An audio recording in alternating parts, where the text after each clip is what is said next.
Hello mga kabox, it's me again, Kevin Soles, and welcome back to my channel. And for today's video mga kabox, tuturuan ko po kayo kung paano po mag-send ng reward sa Globe at TM gamit ang Globe One app.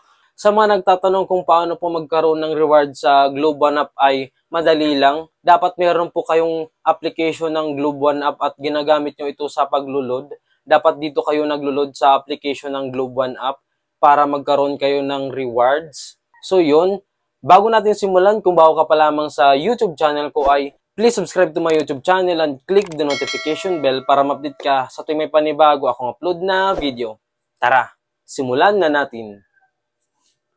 Ngayon pumunta ka sa iyong Globe One app. Ngayon pinutin mo yung reward sa baba.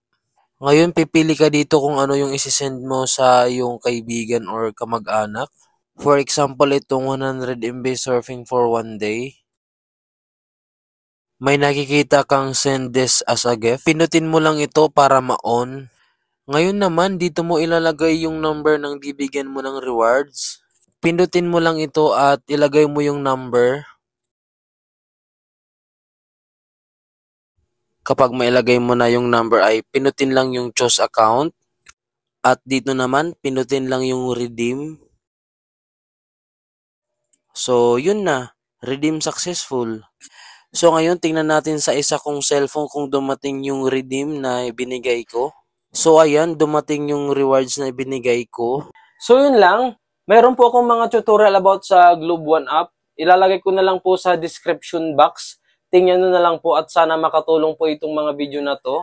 So yun lang, sana may nalaman kayo sa video na to at kung meron kayong natutunan sa video na to ay please subscribe to my YouTube channel and click the notification bell para ma-update ka sa tuwing may panibago akong upload na video.